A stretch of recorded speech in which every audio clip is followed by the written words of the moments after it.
Good morning प्यारे बच्चों। इससे पहले वर्कशीट में हम सीख चुके हैं डॉट स्ट्रक्चर कार्बन एलिमेंट की किसी और एलिमेंट के साथ किस तरह से कंपाउंड फॉर्म होता है, डॉट स्ट्रक्चर किस तरह से ड्रॉ करते हैं, कार्बन जो है एलिमेंट उसकी बेसिक प्रॉपर्टीज़ क्या है, उसका इलेक्ट्रॉन कॉन्फ़िगरेशन क्या है। आज हम पढ़ेंगे एलोट्रोप्स ऑफ कार्बन। अब ये है नया वर्ड, ये क्या होता है? देखो बच्चों, ये एक ही एलिमेंट की डिफरेंट फॉर्म होती है। उसमें क्या होता है, फिजिकल प्रॉपर्टी जो होगी वो अलग होगी, बट केमिकली जो है प्रॉपर्टी सेम रहेगी। केमिकल प्रॉपर्टी सेम रहती है लेकिन फिजिकल प्रॉपर्टी जो है वो डिफरेंट होती है। अब कार्बन के दो एलोट्रोप होते हैं, ग्रेफाइट और डायमंड। अब इनमें हम डिफरेंस देखेंगे, क्या डिफरेंस होता है।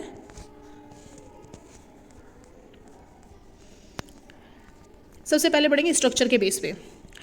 अगर ग्रेफाइट और डायमंड की स्ट्रक्चर का डिफरेंस देखें तो ग्रेफाइट में क्या होता है, hexagonal arrays placed in a layer one above each other. अब नीचे हम देखते हैं, यहाँ पे हेक्सागोनल एरे कह रहे हैं, तो यहाँ पे देखो जो 6 कार्बन एलिमेंट है वो एक साथ जुड़े हुए हैं, 1 2 3 4 5 6, तो हेक्सागोनल एरे बन रहा है यहाँ पे। और हर एक एलिमेंट को अगर आप ध्यान से देखो, जैसे ये वाला है, ये वाला जो एटम है ये इससे जुड़ा हुआ है, इससे जुड़ा हुआ है, इससे जुड़ा हुआ है, कि एक एटम जो है स्ट्रक्चर में वो 3 कार्बन एटम से जुड़ा हुआ है और यहाँ पे जो है एक इलेक्ट्रॉन क्या रहेगा, फ्री रहेगा। सिमिलरली यहाँ पे भी ये देखो 3 से जुड़ा हुआ है तो एक इलेक्ट्रॉन फ्री रहेगा। तो यहाँ पे जो एक कार्बन एलिमेंट है वो 3 कार्बन एलिमेंट से जुड़ा हुआ है और स्ट्रक्चर कैसी है, लेयर, फिर एक और लेयर, फिर ये क्या होता है आपस में ऐसे वीक बॉन्ड से ये जो है जुड़े हुए होते हैं। लेकिन अगर डायमंड की स्ट्रक्चर की बात करें, ये 3D हार्ड स्ट्रक्चर होती है। इसमें क्या होता है, हर एक एलिमेंट, हर एक जो कार्बन एटम है वो कार्बन एटम से जुड़ा हुआ है, कोई भी इलेक्ट्रॉन फ्री नहीं है, इसलिए ये एक हार्ड स्ट्रक्चर होती है। रिजिडली क्या होता है, ये एक दूसरे से जो है जुड़े हुए होते हैं। इसमें क्या होता है, जो कार्बन एटम्स होते हैं वो पावरफुली बॉन्डेड होते हैं एक दूसरे से, एक नेटवर्क फॉर्म करते हैं कोवेलेंट बॉन्ड का, जिससे क्या होता है जो डायमंड की स्ट्रक्चर होती है बहुत रिजिड होती है। रिजिड होने की वजह से it's make it very hard substance. Hard in the sense earth पे सबसे पूरे अभी तक जितने हमें पता है जितने भी सब्सटेंस होते हैं सबसे ज़्यादा हार्ड जो है डायमंड ही होता है और कोई भी इलेक्ट्रॉन फ्री नहीं होता। तो इस वजह से क्या होता है, diamond is a non conductor of electricity. Graphite क्या होता है, it is a good conductor of electricity, क्योंकि इसमें क्या होता है फ्री इलेक्ट्रॉन्स होते हैं। अब बॉन्डिंग की बात करें तो each carbon atom is bonded to 3 other carbon atom. One of this bonds is double bond. ये डबल बॉन्ड से जुड़े हुए होते हैं, बाकी जो है सिंगल, ये देखो ये जुड़ेंगे डबल बॉन्ड से, बाकी सिंगल बॉन्ड से। तो जो लेयर है वो डबल बॉन्ड से जुड़ी हुई है, बाकी जो है सिंगल बॉन्ड से जुड़ी हुई है। लेकिन डायमंड में क्या होता है, each carbon atom is bonded to 4 other carbon atoms forming a rigid 3D structure. इसमें सिंगल बॉन्ड से जो है एक कार्बन एटम से बाकी कार्बन एटम जुड़े हुए होते हैं। अपीयरेंस की बात करें, जो ग्रेफाइट होता है वो स्मूथ और स्लिपरी होता है और डायमंड जो होता है वो हार्डेस्ट नॉन सब्सटेंस है। कंडक्टिविटी की बात करें, गुड कंडक्टर होती है graphite because of free electrons, but diamond में तो फ्री इलेक्ट्रॉन होते ही नहीं, सो इट इज इंसुलेटर और a bad conductor of electricity. Uses की बात करें, सॉफ्टनेस होती है ग्रेफाइट में, तो इसलिए इसे लुब्रिकेंट के रूप में भी यूज़ किया जाता है और पेंसिल लेड में यूज़ किया जाता है। डायमंड की हार्ड होने की वजह से टूल्स को कटिंग करने के लिए, फिर ज्वेलरी में इसका जो है यूज़ किया जाता है।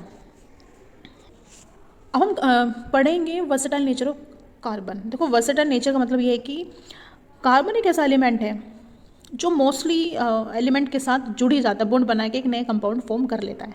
इससे ज़्यादा कोई भी एलिमेंट कंपाउंड फॉर्म नहीं करता। कोई भी एलिमेंट ऐसा नहीं है जो कार्बन से ज़्यादा किसी दूसरे एलिमेंट के साथ जुड़ता हो जितना कार्बन जुड़ता है।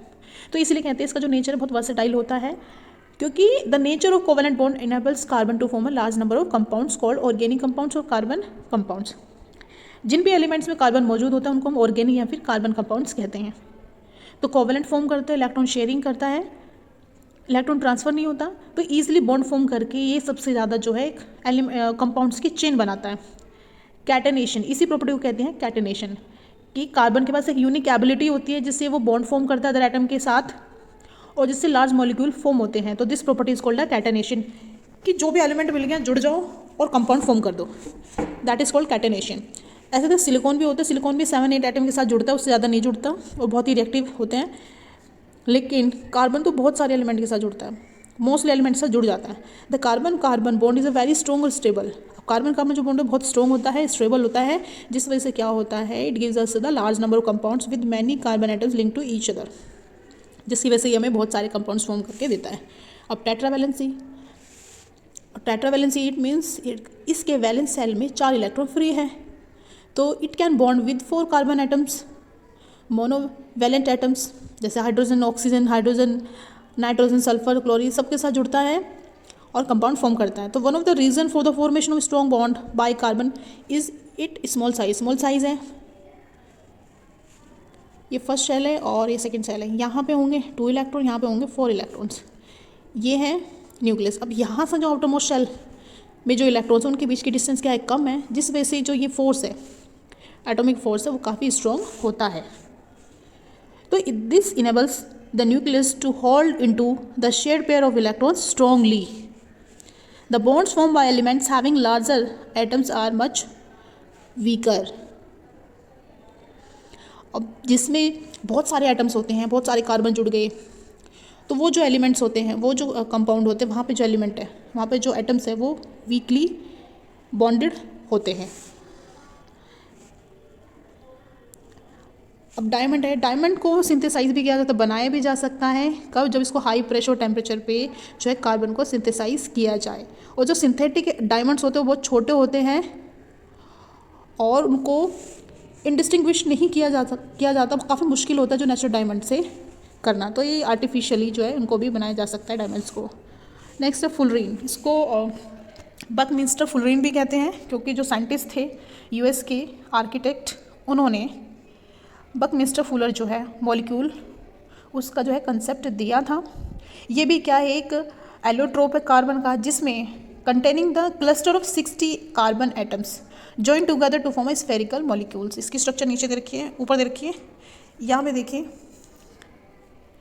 ये C60 बकमिंस्टर फुलर की स्ट्रक्चर है। इसमें जो है एक ही स्ट्रक्चर में आपको देखेंगे 60 कार्बन एटम, ये एक दूसरे से जो है जुड़े हुए होते हैं और फुटबॉल शेप्ड, मतलब स्फेरिकल मॉलिक्यूल की फॉर्म में जो है ये मौजूद होता है, जिसमें 60 एटम्स होते हैं, एक हेक्सागोनली इंटरलॉक करके एक साथ होते हैं, पेंटागोनल रिंग्स जो है कार्बन एटम यहाँ बनाते हैं।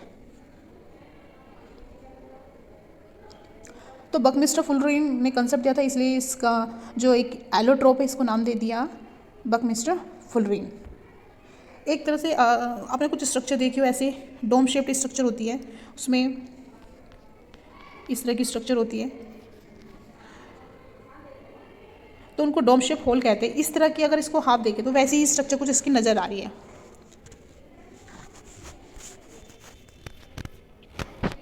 तो fullerene form another class of carbon allotropes. The first one is to identify C60 which has carbon atoms arranged in a shape of football. आपको सिंपल इतना याद रखना है, फुटबॉल की शेप जैसा एक इसमें इसकी एक शेप होती है, जिसमें जो 60 कार्बन एटम एक दूसरे से जुड़े हुए होते हैं। Since this look like a geodesic dome designed by US architect Mr. Fuller, so the molecule was named fullerene. जो आर्किटेक्ट थे इन्होंने ऐसी जो शेप है कंसेप्ट दिया था, इसलिए क्योंकि उसी से मिलता जुलता था, इसलिए इसका नाम दे दिया बकमिंस्टर फुलरीन। क्वेश्चन है उसकी प्रैक्टिस करेंगे। Why carbon shows versatile nature? Because of catenation tetravalency carbon shows versatile nature. हम पहले डिस्कस कर चुके हैं। कैटनेशन में कंटिन्यूसली काफ़ी सारे एलिमेंट से ये जुड़ जाता है, टेट्रावैलेंसी उनसे शेयरिंग से स्ट्रॉन्ग और स्टेबल बॉन्ड बनाता है, जिस वजह से क्या होता है, जिसका नेचर है वर्सेटाइल हो जाता है, यानी क्योंकि ये काफ़ी सारे जो है कंपाउंड्स ईजिली फॉर्म कर लेता है। Question number 2. Why do carbon atoms form a large number of compounds? Due to the property of catenation, it form a large number of compound. What is the minimum number of carbon atoms in fullerene and what is its shape? तो minimum number कितने 60 है और shape कैसी है इसकी? Football like shape है या फिर जियोडेसिक डोम की शेप है। जो जियोडेसिक जो डोम होता है ना, एक गुंबद लाइक स्ट्रक्चर होती है इस तरह से, सेमी सर्कुलर, तो उसमें इस तरह से होता है। तो ये बिल्कुल दिखने में ऐसी होती है। C60 कार्बन जिस तरह से जुड़ते हैं, तो अब आर्किटेक्ट ने जो कंसेप्ट दिया था उससे मिलता जुलता था, उसी के आर्किटेक्ट के नाम पे जो है इस एलोट्रोप को नाम दे दिया बकमिंस्टर फुलरीन। तो व्हाट इज शेप में आप लिख दोगे जियोडेसिक डोम या फिर football like shape. Question number 4. A boy sharpens a pencil at both the ends, connects them to the pole of the battery, what will the current flow through the circuit? Yes, क्यों flow होगा?